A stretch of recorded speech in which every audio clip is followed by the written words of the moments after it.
Mas calma, torcedores, calma, porque eu vi uma notícia aqui no portal O Tempo Esportes, Certo. que é um portal muito bom, diga-se de passagem, que tá falando aqui, ó, para transformar a Arena MRV em caldeirão, organizadas do Atlético mudarão de setor no estádio. A pedido do próprio clube, elas vão ocupar um novo setor para minimizar as questões de acústica no estádio. Gordex, você que já tá com um pezinho lá, em qual... Só se for pra ver o jogo domingo contra o Fortaleza. Que mudança que é essa, Gordex? Vão descer a galera pro setor Brahma Norte, que é o lado oposto de onde fica a Galoucura, entendeu? Então, a Galoucura fica atrás de um dos gols, aquele setor que não tem ali, né? As cadeiras. O melhor posicionamento do palco? É, exatamente. Feng Shui que chama, Entendeu? doutor. Feng Shui. Lembra da moça que tentou arrumar lá o Couto Pereira? De Curitiba. Isso, esse verde aqui tá muito verde claro, tem que ser mais Eles isso. vão pôr um pouquinho cantando de cá, outro ali no canto ali, tipo coral mesmo. Exatamente. Quem canta mais grave.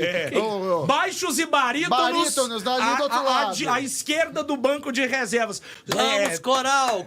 Tenores à direita, mezzo-sopranos e sopranos ficam aqui no outro Você lado. que vai muito lá na arena, isso aí vai funcionar? Isso vai ajudar? Qual que é a sua opinião, Gordex? Não adiantar nada. Não adiantar nada, Guadex. Eu acho que não. A verdade é que o Galão não poderia estar de forma alguma nesse buraco, né, Toton? E afinal é um time 4x4. É verdade, tinha que sair da boleira, hein? Ah, Olha aí, ó, copiando a charge do... Hoje, Tá Serginho, muito bem. Copiando a charge do Duque, galera, olha aí! Nossa, que Copiando a piada charge boa. do Duque! Agora eu vou só falar, enquanto vocês aí estavam aí, né, dando pano pra manga, pra notícia fraquíssima igual a essa. Notícia do tempo, você tá falando?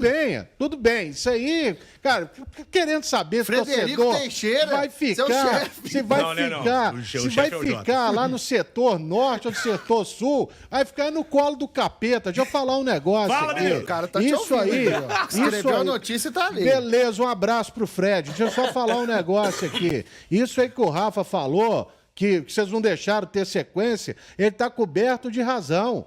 É coberto de razão. Sai o preparador de goleiros, vamos pegar esse aí, menor custo. Sai o diretor de futebol que vai para a seleção brasileira. Não, já tem o Vitor aí que tá preparado. Será que tá mesmo?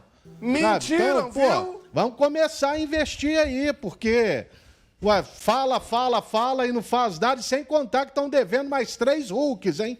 Que foram prometidos, ou eu tô enganado? Não, tá, não. Pois Mais é. uma notícia boa, Lélio. Acabou de chegar aqui. Envolve. Ingressos a R$36 no final de semana, Totó. Pra quem é 36 sócio, tá? reais. Pra quem é sócio. Ah, mas é ingresso a R$36. Pra quem é sócio. mas o preço tem não era sempre. muito mais caro? Não era mais caro? É Era pra mais quem caro. não é. Uai, Diego, mas ainda bem que abriram os olhos e viram que a precificação tava alta, né?